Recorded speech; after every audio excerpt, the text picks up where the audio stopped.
The Tao of Self-Confidence, Episode 512.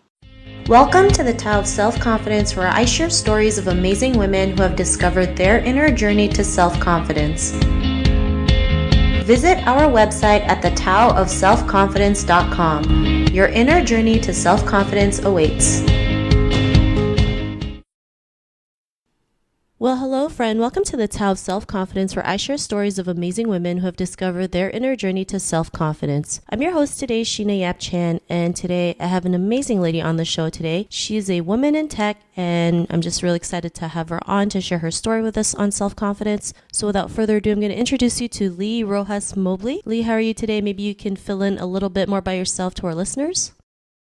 Hi, Sheena. Thanks so much for having me. I'm really excited to be here. So, yeah, my name is Leigh. I recently graduated from UC Berkeley's full stack web development program. And right now I'm pursuing my bachelor's degree in computer science. And I'm also working as an IT analyst and raising a 4-year-old. So, pretty busy. I'm also super passionate about encouraging those in underrepresented groups to pursue their dreams of working in a STEM field. So, I work as coach for this group called Moms Can Code, and I host co-working sessions and workshops designed to help fellow moms learn how to code and pursue their own careers in tech. Awesome. Well, thanks for sharing that. And what's your cultural background? My parents immigrated here from the Philippines a few years before I was born, so I'm a first-generation Filipino American. Thanks for sharing that. And Leigh, what's your favorite self-confidence quote? So my favorite self-confidence quote is by Cheryl Strayed. It's, "Fear to a great extent is born of a story we tell ourselves." And so I chose to tell myself a different story from the one women are told.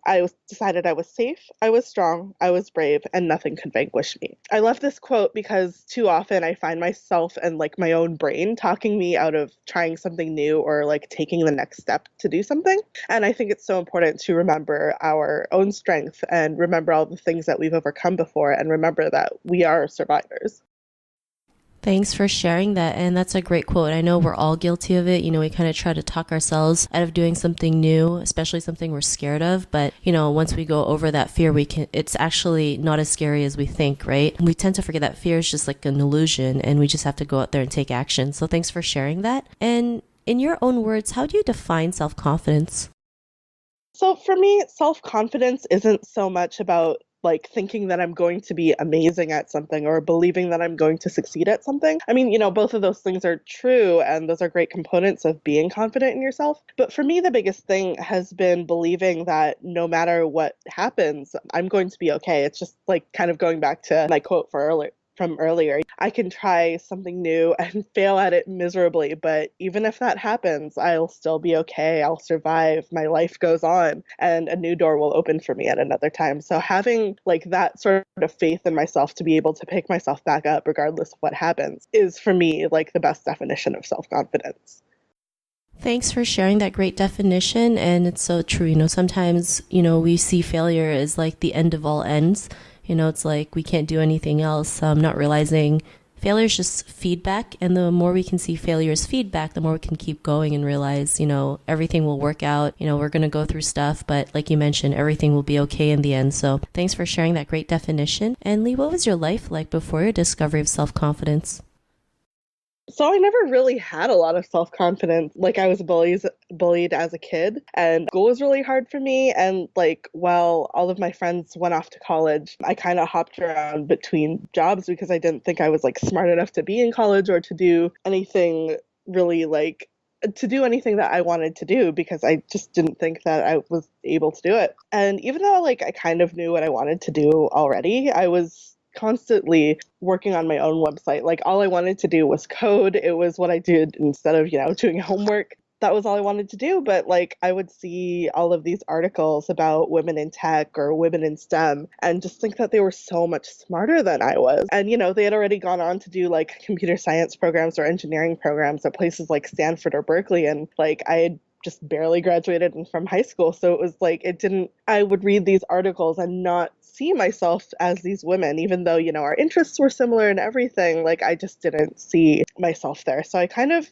hopped around from job to job, not really doing anything fulfilling, just trying to do something. And I remember the closest I got to a job that I really loved was working as a makeup artist. And I did that for 2 years. I loved the work and like getting to have that creative outlet. But then I remember one day asking my boss for a check-in, and like she told me that I was competing for hours with women who were really attractive, meaning that I wasn't like attractive enough to be like working in this field. And I was in my early 20s at the time, and I just didn't have the confidence to like pick myself up from that and point out like, hey, that's really wrong of you to say. So, I like never showed up again. And that was just kind of how it kept going. Like I'd take on, some sort of job and like leave it quickly, either because I was bored, it wasn't something I was fulfilled by, or I was told in some way that I wasn't good enough and like didn't have the courage to say, yes, I was, and prove myself wrong. Because like the one thing that I actually really wanted to do wasn't registering as something I was capable of doing, and like that just being a developer like wasn't in the realm of possibility for me. So Thanks for sharing that. And, that's something we all go through, right? Maybe there's a person in our life where they told us we weren't good enough. I've been there. I remember when I used to work a job, I wanted to change jobs because I wanted something better. But a coworker told me, I made enough money or more than enough money as a woman. And actually that stunted my growth for like the next 10 years because I just thought, yeah, I guess as a woman, this is good enough. But we have to realize like that's just a person's perspective. It's not the truth.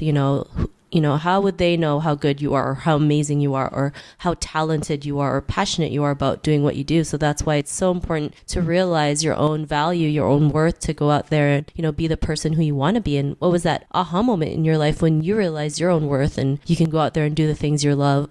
What was that aha moment? So I think my biggest aha moment for me was when I had my daughter. I was really scared of being a mom, especially like I was the first of my friends to have kids. And I really like struggled the first few weeks after she was born because, of course, the newborn days are really hard. And my husband only got like 1 week off from work after my daughter was born. And my daughter had horrible colic and breastfeeding was really hard. And like nothing felt like it was going right. But, during days turned into weeks and weeks turned into months, I started seeing my daughter growing and thriving and turning like into this, actual like little person with a personality and everything. And I just had this moment of like, oh my gosh, I'm doing this. Like I made a human. I gave birth to her and now I'm raising her and she's happy, she's healthy. I'm doing this like terrifying thing that I never in my wildest dreams thought I could do.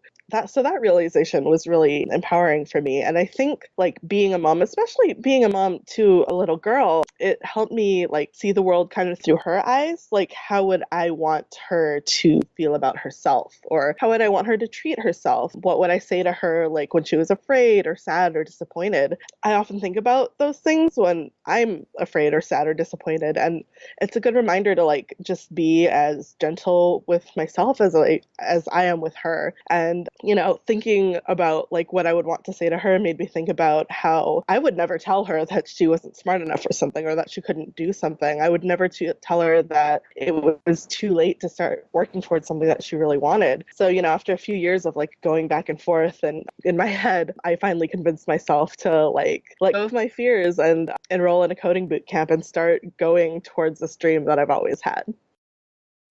Thanks for sharing that. Sometimes people don't realize, being a mother is like the most underrated job in the world. They have this perception that most moms probably just eat bonbons all day and watch soap operas, but it takes a lot of work. And I think people tend to forget like taking care of a child is like it's a lot of hard work, a lot of ups and downs, a lot of moments of like defeat and moments of victories, right? And, we can take that and put it into our careers or something we love to do, have that skill to pass on, like you mentioned, right? Like it was a struggle for you, but, as days and weeks and, months went by, it was, you were doing a lot better than you realized. So, I think that's great that you mentioned that. And, because of that, what's your life been like now? I really wish I could say that like everything was so much easier after and everything was great, but like that's not really how it works, unfortunately. Coding bootcamp was actually really hard for me. I struggled with major imposter syndrome because objectively speaking, even I wasn't quite as strong of a developer as a lot of my cohort mates. They were just better developers than I was. And I remember doing my final project with my group and like knowing that I was the weakest on the team and feeling like really defeated. Like, what am I doing here? And it was kind of embarrassing. But again, one of the biggest components of self-confidence for me is knowing that I'm going to make it out of it and I'm going to be okay. So once boot camp was over, even though it was super hard for me and I had doubts about whether or not I should be doing this, I had finished it. Like I had this goal and I finished it. It was hard and I struggled, but I finished it. And that pushed me towards finally going back to school. And I'm now in school to finish that computer science degree that I've always wanted to do, but never thought I could. And being in this coding boot camp taught me that I could still struggle with something, but still feel that I was in the right place. They're not mutually exclusive. It just doesn't always work out that way, that, you're in the right place and that everything feels amazing. That's really not usually how it works. But, I learned that I was capable of doing something really difficult and making it through. And it confirmed that this was what I wanted to do for a living. But also after that experience, I realized that I also wanted to help out like other women who were in my same shoes of wanting to do a career transition, other women, other underrepresented groups in tech. And, especially like a lot of us, don't always realize what we want to do when we grow up until much later, especially when you're from like an underrepresented group, like women, people of color. You don't necessarily get those opportunities in front of you. So I wanted to help those who were considering that like career change. So I joined this organization called Moms Can Code, which is, exactly how it sounds. We empower other moms to, learn to code and possibly like switch careers and become developers or, into technical careers. So in becoming a coach, I'm able to like help other moms who have been through the same thing that I have.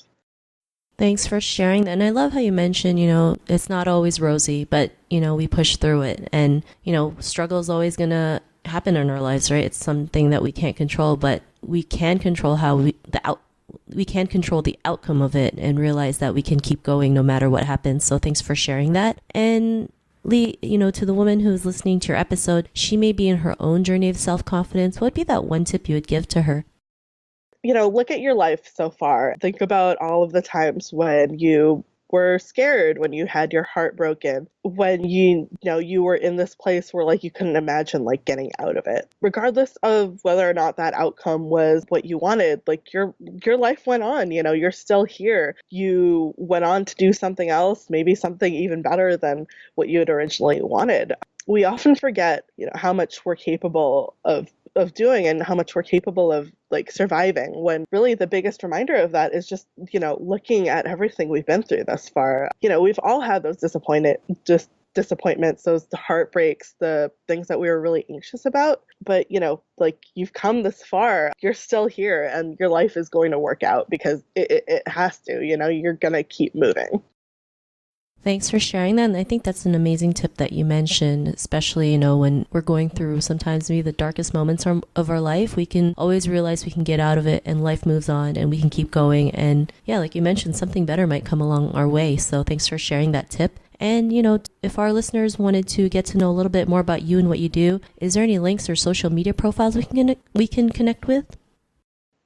Yeah, I just put up my own website. It's leighdbugs.com, leighdebbugs.com, or I'm also on Twitter as Leigh Dbugs as well.